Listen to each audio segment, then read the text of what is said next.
Namaskar and welcome to this exciting episode of Sattology, debunking mythology. Sattology means science of truth or study of truth. Opposite of that is mythology, which means science or study of fake lie or imagination.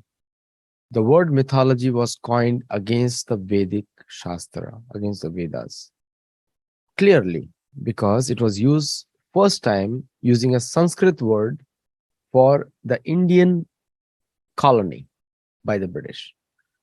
And later on, it was used for everyone else. That's mythology. And when the Indian Americans say, according to Hindu mythology, I have to say, oh my gosh, this person doesn't understand English. You may be living here, but may not understand English because in English language is built on connotations and usage, not the exact words like Sanskrit. I have a very, very special guest today, and he has been recommended by a very good friend of mine. He has published a book as well. And let us welcome Shri Parag. Good morning. Thank you so much, Aditya. Bhalera. I'm very excited. Thanks for inviting me. And I just heard the list of locations that the audience is from. Very, very exciting, especially people in the West Coast and all. It is way too early and exciting to see people are interested in learning so many things, learning the truth, as you said. And that makes me very happy that crowd is really interested in understanding what is the truth versus what is the myth. And today we are going to talk a lot about truth. So thank you. Good opening lines, and thank you, Paragji. Parag Bhalerao. That's how pronounce his name, Bhalerao. And the Bhagavad Gita says very interesting thing that some people are only become awake in the night, while some others who are seeking themselves, they become awake early morning. So we have a good crowd who is seekers, who are getting up early in the morning. So today's the topic of discussion is creation. And audience will be shocked to know that the Vedic version of creation is very scientific and very direct. And Parag will speak all about it.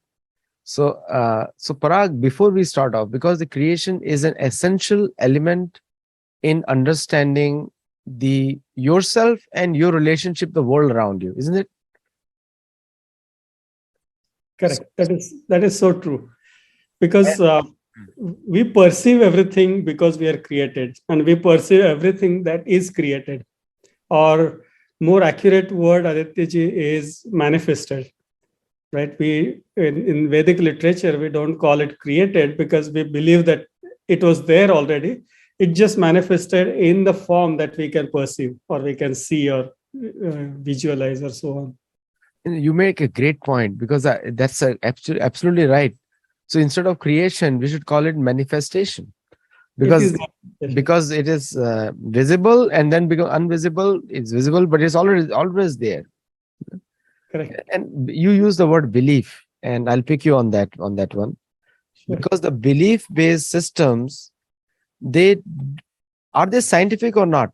Because the question is, if you believe something, and when we talk about yoga, is about experience and observation, which is more scientific than belief. What do you have to comment on that before we start off with the actual topic? So, in my opinion, Aditya belief system is something that gives us inner strength.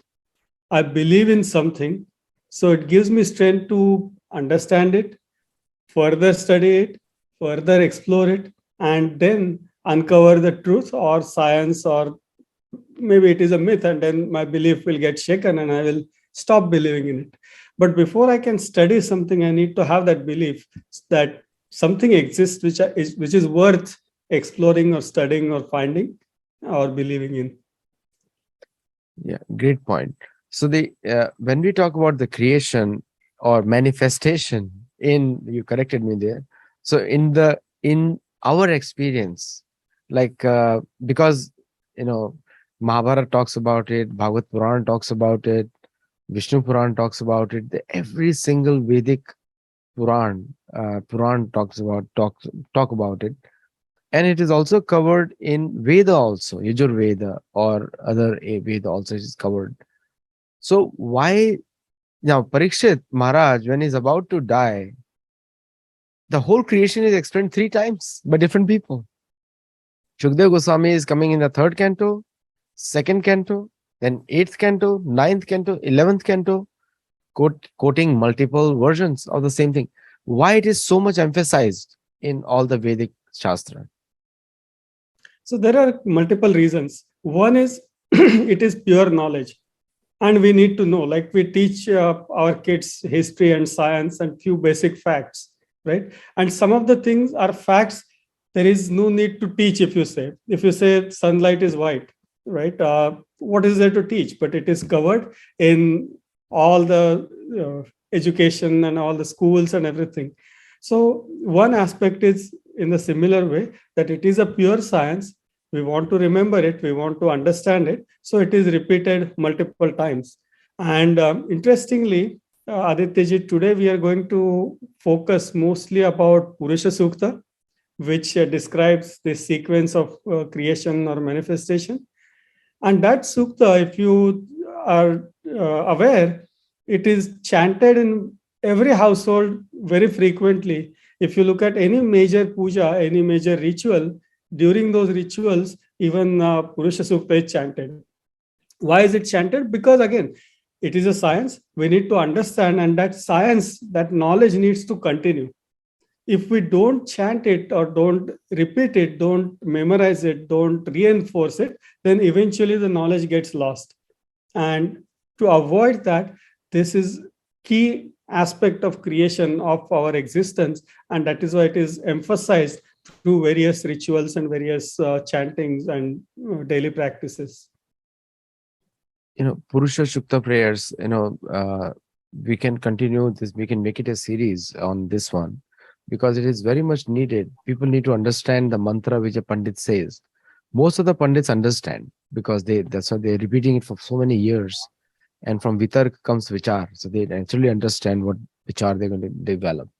So if you can tell Purusha Shukta prayers introduction and tell the meanings that how it relates to the creation, that will be really helpful.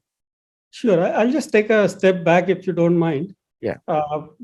We know Purusha Sukta is Vedic literature. It comes in different Veds. Now, Ved basically, and most people must have heard it, but Ved is nothing but knowledge, book of knowledge. It comes from root word Vid. Vid means to know, Veda means knowledge.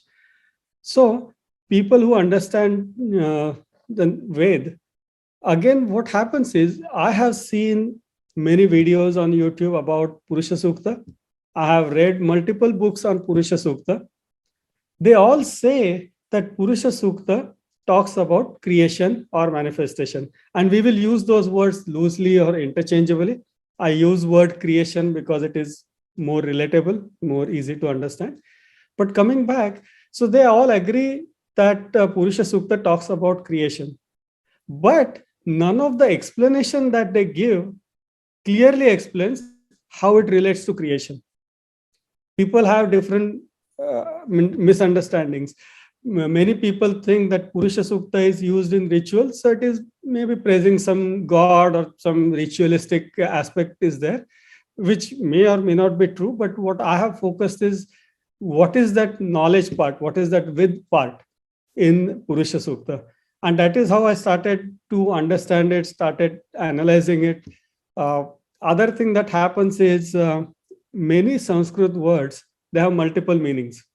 And there are words where you can literally get more than 20 meanings out of single word. And many a times people use the most conventional meaning, most day-to-day used meaning, which may not be relevant in that context. So when we are trying to decode or analyze any Vedic scripture, it is important that we keep the context in mind. For example, in Purusha Sukta, the context is creation. So every word that we are analyzing, we need to analyze in that context. How does this word relate to creation?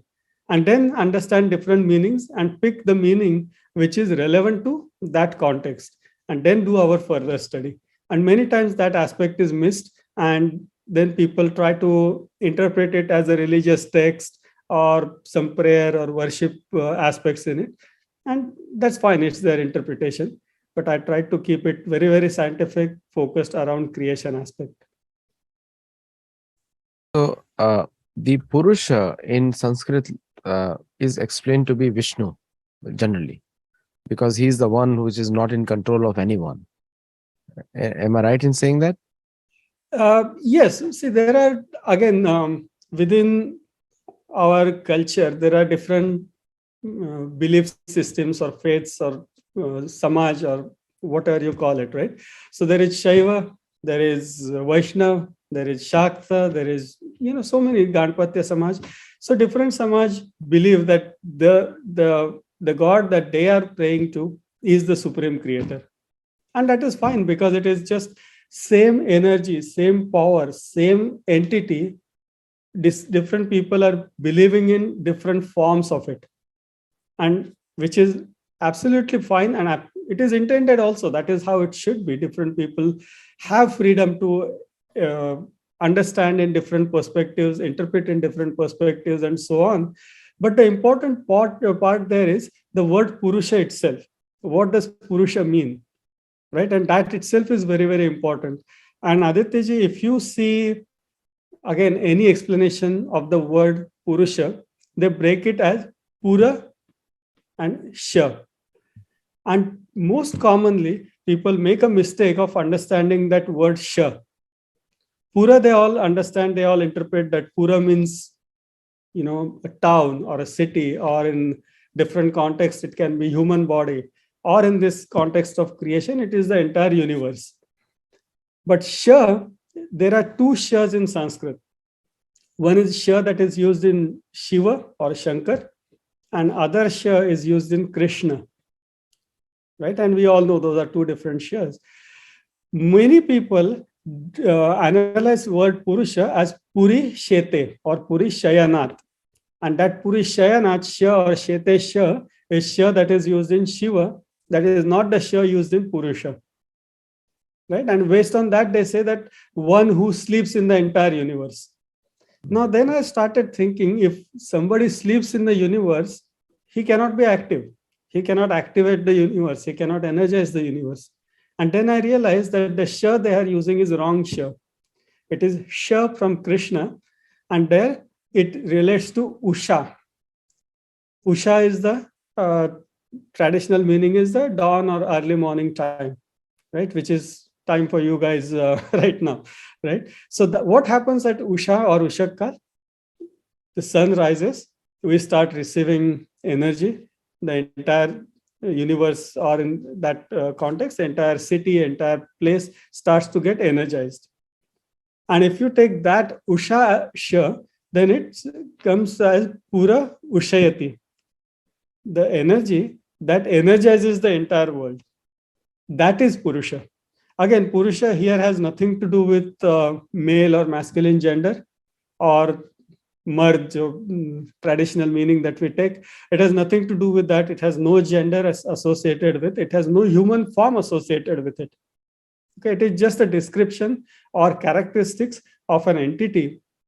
For lack of better words, we can call it energy, we can call it power, we can call it supreme consciousness, whatever we want to call it. But that entity is called Purusha.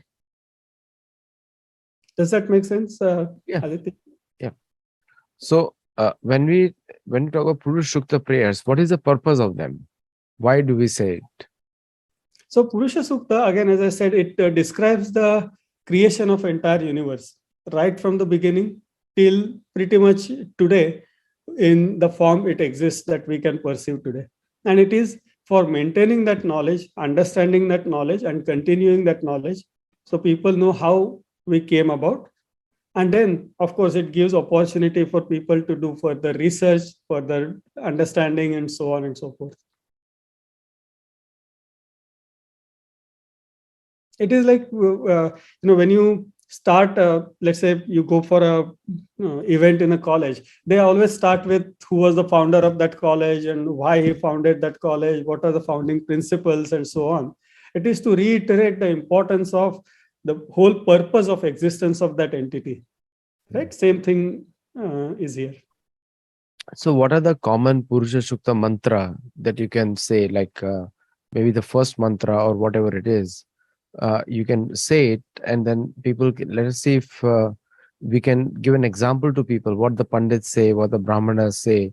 Because most of the people, they think that Brahmana has said something, he's a comical figure by the Bollywood, and he goes away. So, what are some examples you have which you can, which people recognize is Purusha Sukta going on?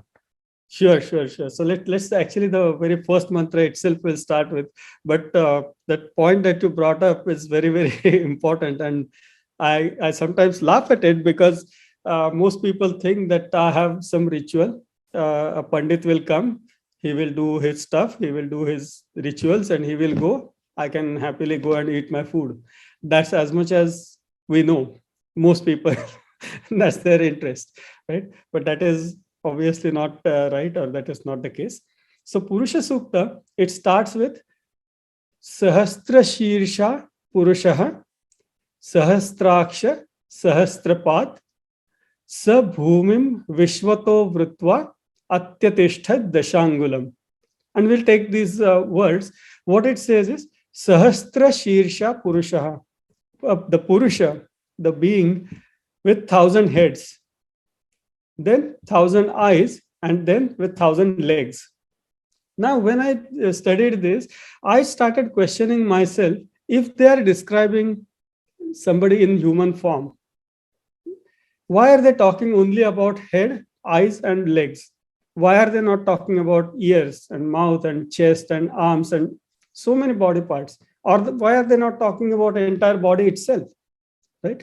So when I analyzed that, I realized it has nothing to do with any physical organs, sense organs or perception organs or action organs. It is symbolically, it is representing something very very important. When we say head, what does head mean? Head means individuality, right? So when we go for a party and we are placing an order, they say, okay, we'll charge you per head X dollars. Per head indicates per individual, per being, per person, and so on. So head indicates individuality. Now, this mantra is talking about the initial part of the creation. The second part, I'll mention what that initial part is. But the second part is Sahasra Aksha. Aksha is eyes. Eyes indicate shine or luster. And then Sahasra Pad. Pad is legs. The legs indicate motion. Now, why are they talking about this legs and eyes and motion or individuality and shine or luster and emotion? What is the relevance? So this is the mantra that explains the situation right after the Big Bang, so to say. The explosion that happened through which the entire universe came about. What was the situation right at that moment, right after the explosion? So what was the situation is, out of that explosion, thousands of particles came out. Here, when they say 1,000 or sahasra, it is not just exact 1,000, it means thousands of. So thousands of objects came out. Those were all individual specific objects. They had their own individual existence. That is why the word head is used there. Then, since these objects came out of explosion, they were shining. They were glowing. That is why the word eyes, which is associated with shine or luster, that came. And the third thing is, those were, since they came out of explosion, they were moving. And that moving part, the motion part, comes out through the word legs. Now, if you try to visualize, most of us have seen firecrackers. When the firecracker bursts, there are thousands of sparks that spring out of that and start traveling in different directions. That exactly is the situation described in the first mantra, or first line of first mantra. Sahasraksha Sahasrapad. Should I continue with the second line, or any questions? No, continue with the second line. Yes, I'll ask you a question. I'm noting it down. Okay. Then the second line says, Sa bhumim vishvato vrutva atyatishthad dashangulam.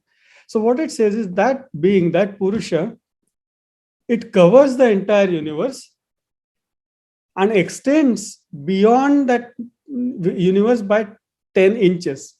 Now we'll again understand what is the 10 inches or 10 fingers, 10 angular, right? So what is that? So first of all, if the Purusha is creating universe, manifesting it, forming it, where is it forming? There needs to be a space in which something can be created. And then we also say that it is expanding. Even there are modern theories that talk about theory of expanding universe and oscillating universe and so on, but definitely it's in motion, right? So if it is in motion, if it is expanding, where is it expanding? There needs to be some space in which it will expand, right? So the Purusha itself, that supreme consciousness, that supreme power, that itself is the space. He itself provides the space in which that universe is created, formed, and expands. Now the universe is within him, so obviously he is bigger than the universe. And it goes beyond by 10 inches. Now, why 10? Again, 10 means infinite. Why 10 is infinite? Because in decimal system, there are only digits 0 to 9. And anything that cannot be expressed with 0 to 9 is something that I cannot express, which is infinite. So even the universe that we can perceive today, that we understand today, is a limited portion, and the Purusha itself, that supreme power that expands or extends way beyond the known or perceivable universe. That is what that first mantra talks about.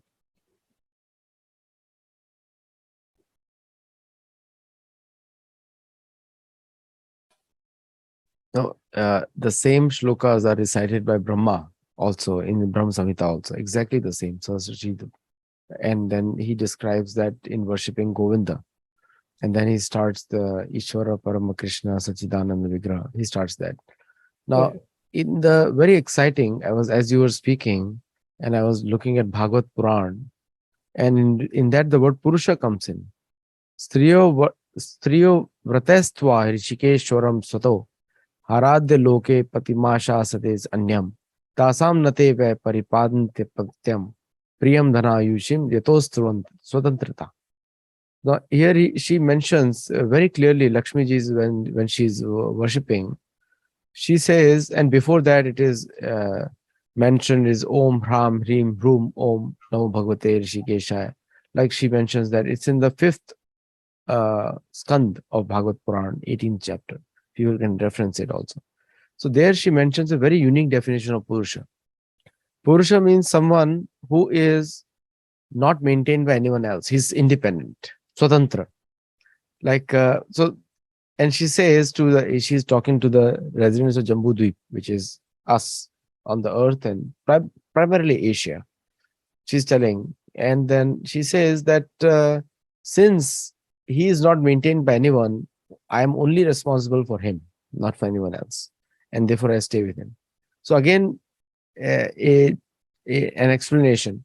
And the Purusha Sukta prayer also, which you said, now Brahma is reciting these prayers in his Brahma Samhita, which is primarily a forgotten text in the Vedic culture because some people have not referred to it much. But there are some people who know about it because it is regularly recited in Adi Keshav temple in South India, even today.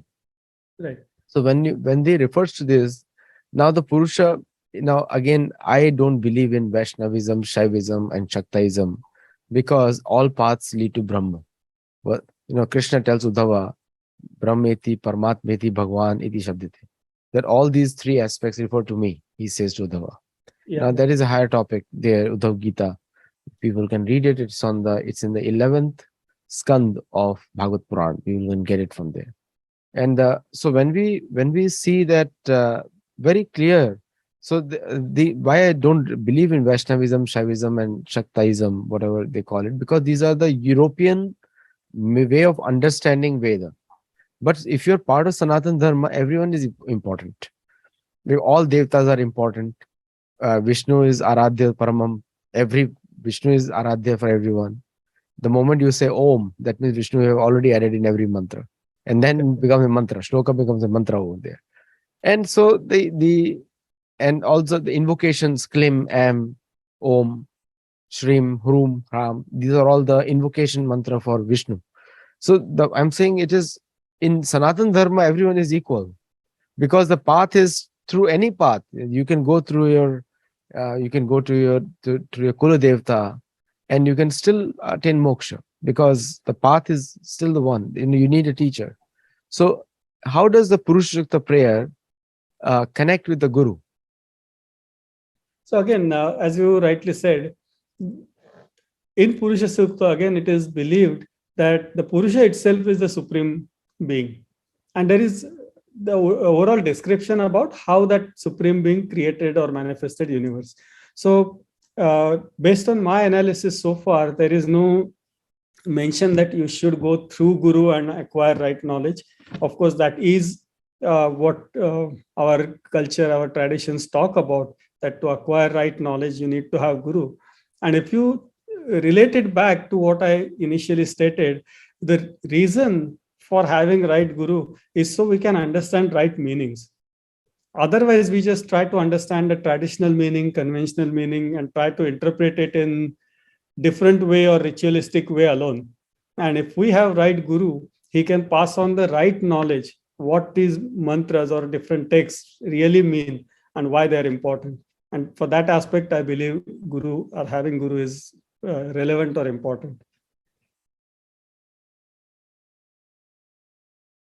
One of the very similar to which you say, uh, okay, give me one information which is there. Like, for example, are uh, are there are multiple Purusha Sukta prayers? Only one.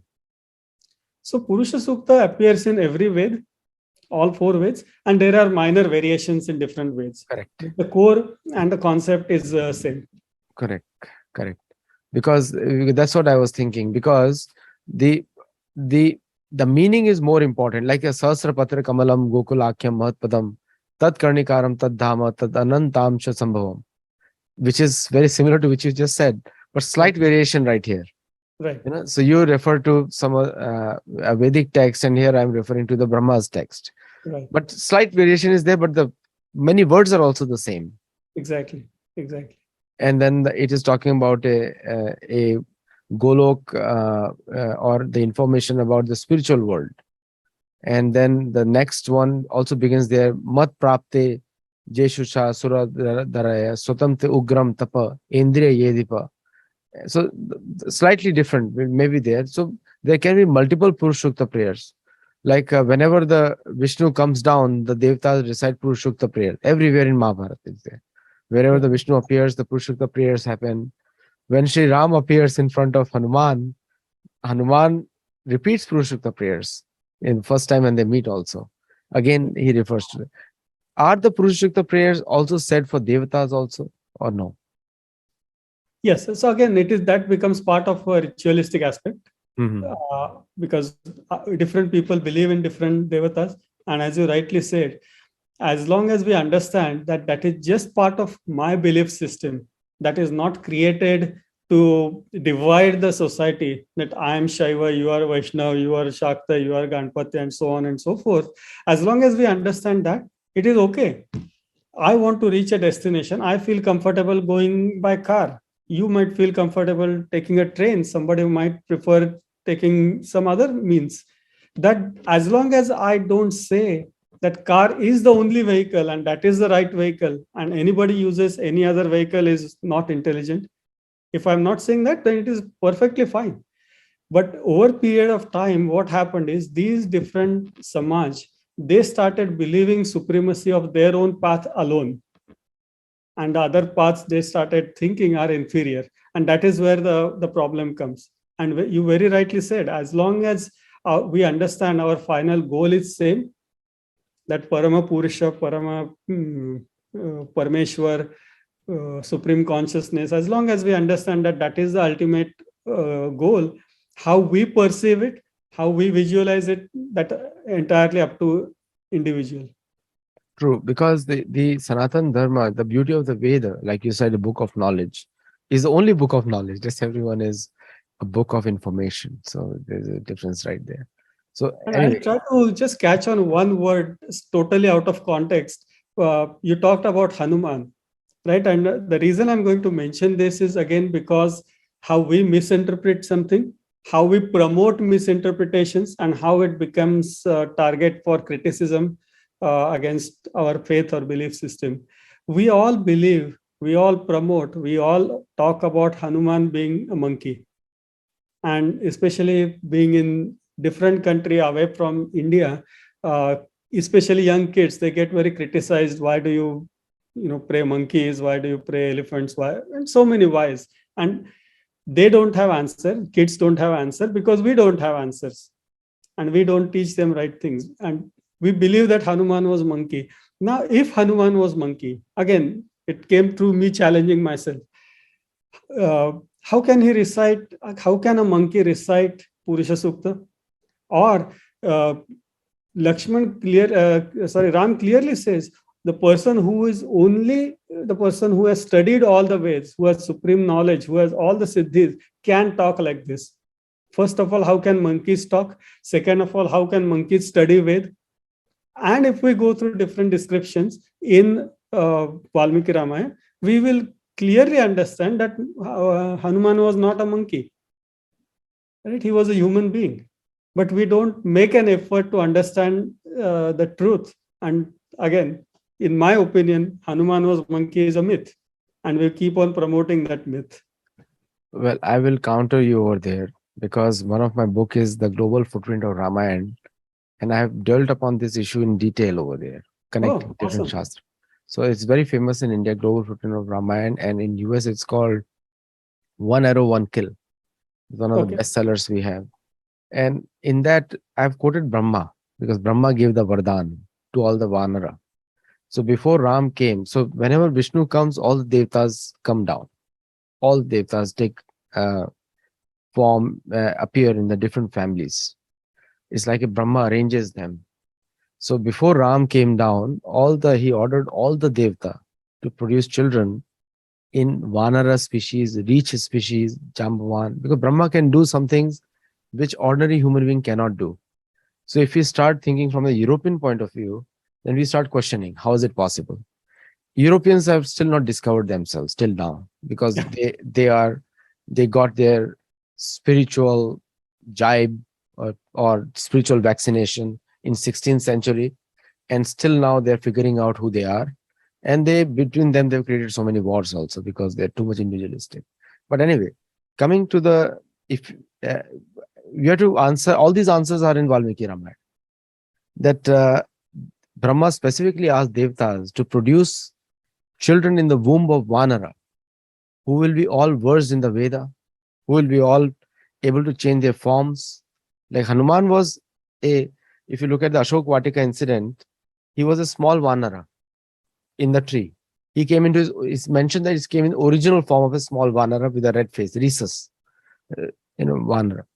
But then again, the same Hanuman, when he meets Bhim in Mahabharata, he assumes a huge form, same Hanuman, because he wanted to see Krishna. For Krishna Lila, he was waiting over there. And he was told that he wants to see and wait for Bhim, his younger brother is going to come. So if you collate both the things by either by Vyasdev or Valmiki, then he is a monkey because he says to Bhim, "You are Manushya, I am Vanara." He says. So if And you so I you have don't to mean to quote, digress the topic, but yes, I like to talk about these topics. Maybe. yeah. Since you said that, so that has already been debunked many times because it's sometimes we become apologetic. What will a European think of us? How do I care about European? They don't even Correct. have spiritual growth. They're still telling women don't have souls till date today. The Yeah. Supreme Court resolution has just come out. Yeah. Women don't have abortion rights. So I don't favor abortion, and I'm neutral to that issue. But I'm just saying I like the free will to be represented by women, and most important is control your senses so that it Yeah. don't end up in those situations. Exactly. Control your senses. That's the most important thing, and that's what yoga teaches us, to control our senses. Yeah. But the point is, they sometimes our communities, because we don't read our shastra, we have been told Valmiki, who was Valmiki, whether he existed or not. When we get, so these are the doubts planted in our minds, so that we become apologetic. And the same Europeans, when they move the planet of apes, we believe in that. Same thing, right? So true. Yeah. And we take it as reality. Like most of the American kids, if you talk about Planet of Apes, they'll say it's a reality. They'll say it. And we'll also completely made Disney characters reality. Look at the way people have emotions. You go to Disneyland, you must have gone many times. Yeah. Yeah. What emotions people show with Disney characters. So Correct. that is a make-believe world of the European mind. Coming back to Purushokta. Now, again, the last question of this series, and we'll continue this discussion because I'm really enjoying it right now, and the audience is also enjoying it. Thank So, you. when we say the Purusha Shukta prayers, what benefit does it attain for the person who is reciting it? Very good question. And this is, I'm going to answer that, but it is not limited to Purusha Sukta alone. It is applicable to most of the Vedic chantings. If we realize and learn how to chant it, then it has multiple benefits.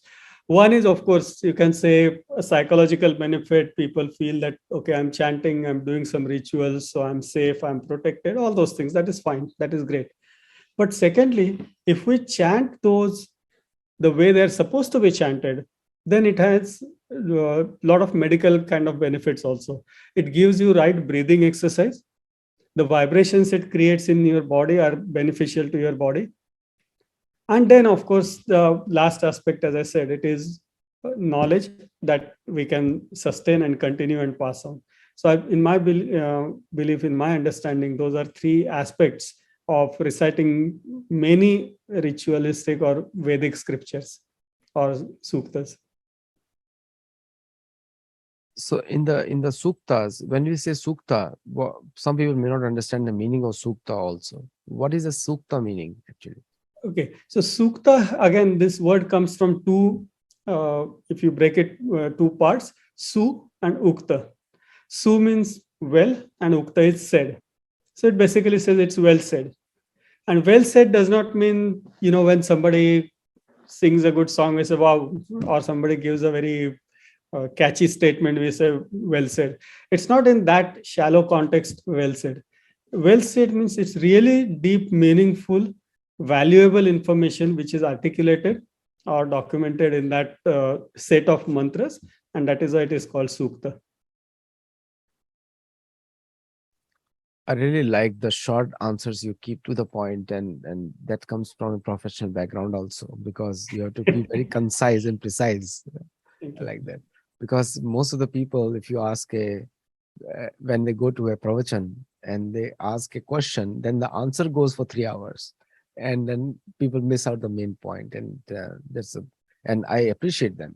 Anyone who's doing that is great, because Bhagavad Puran is such, or any other Veda, in one shloka you can speak for the entire life. You don't have to repeat second shloka. I So mean, true. people who know the content. So True. because the it's a Chatushloki Bhagavad. In four shloka, the entire Bhagavad is summarized.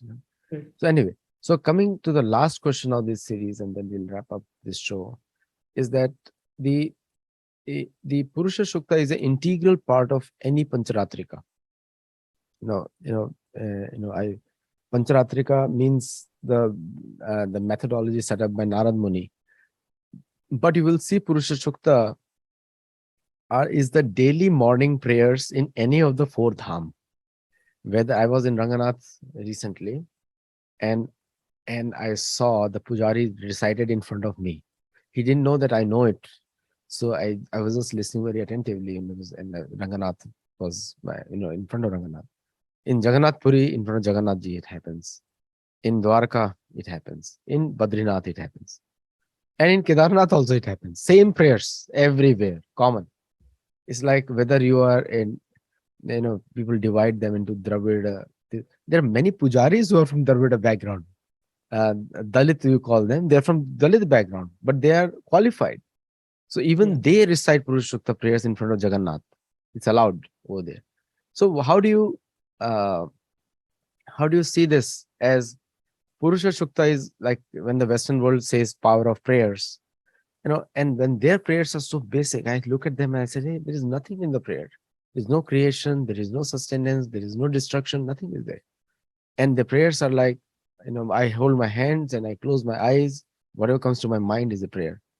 But in Veda, in our Sanatan Dharma culture, our Rishi Munis have they're teaching us how to pray, what to pray, why to pray. Yep. And so what do you say about Purushukta prayers uniting the entire Sanatan Dharma society? Okay, great, great. So the Western concept of prayer, I believe, is completely different than our concept of prayer. Western concept of prayer is mostly, as you rightly said, whatever comes to my mind, or just saying something that we want and things of that nature. Whereas the Vedic tradition, the prayers are these mantras, these the knowledge which is documented, and that is being taught over generations to next generation, so that the knowledge prevails and the knowledge is understood properly by different people. And coming back, how does it unite? If we look at we what we talked about a little bit, is there are different pantha or different samaj that believes in different deity or different god or different uh, channel or different path and so on. But if we see, all of them are chanting Purusha Sukta, which means they all believe, they all know, they all understand that this path that I'm taking leads me to the supreme reality. And that supreme reality is what the Purusha is. And that is what everybody believes. And as long as everybody believes that, and again, as I said, they don't believe that my path is the only path, they are all united. They all know the same thing. Sanatana Dharma is so beautiful that you don't have to follow my path. Absolutely. You have to follow your own path. Everyone has their own path, and the individuality is granted. Exactly. So, it's so vast. That's why I usually say Sanatana Dharma is for the humanity. No other dharma is for the humanity except Sanatana Dharma, because you can pick and choose. Whereas in the European path is my way or the highway. That's why all the natives were killed in Exactly. South. Millions of people were killed because everyone wants to be my way, and that's how the Middle Eastern Abrahamic faith also, Yeah, where Islamism, wherever it goes, it says my way or the highway, and exactly. But others that have. is so interesting also, right? I can be Hindu or Sanatani if I believe in Shiva. And even if I don't believe in Shiva, I can still be Hindu. I believe in Absolutely. Ram, I can be Hindu. I don't believe in Ram, I can still be Hindu. That's So right. there is so much flexibility of your own individuality, your own power of thinking, your own abilities of interpreting. It is amazing. Even a Nastic also. Yeah, Even a yeah, Nastic. exactly. You can be Nastik and still be Hindu. Nastic means a crazy man, according to Mahabharata. But he's still a Hindu also. He's allowed because in the Yaksha, Yudhishthir Samvad, in my last book, Pandavas, the famous five, I've captured that, in which he says a Nastic is a Murk. Exactly the word Murk is used. Yeah, But still, he's part of the culture, he's part of it. He's not exactly. condemned. He gets all the help. He can meet Yudhishthir, he can meet Vyad Vyas, he can do anything. Right. That is also. Thank you so much, Parag Bhalerao. I really enjoyed my conversation. Next time we'll start with the second mantra or third mantra, Sure. and then Sure. continue with expanding on it, because Purushukta prayers you can do at your home. You don't have to wait for Pandit. Do it on your own. Right. So thank you so much, Paragji, and I'll see you Thank you. next time. I Thank you appreciate, for and I all the. don't advertise as such, but I have written a book which has given all the detailed analysis, and the book itself is called Creation of Universe. You have a copy of It it? is- So yeah, I have a copy here. All So right. Is it available on Amazon? it is available on Amazon. Send me the link. I'll put it Okay, on the video. sure. And all the viewers who are watching it, do get this book to understand Purushokta, and do comment on this video to get some more, and we'll have continued this series on Purushokta. Thank Namaste and you. thank you. I enjoyed talking to you. Have a wonderful day and wonderful weekend. Thank you. Namaste. Thank you.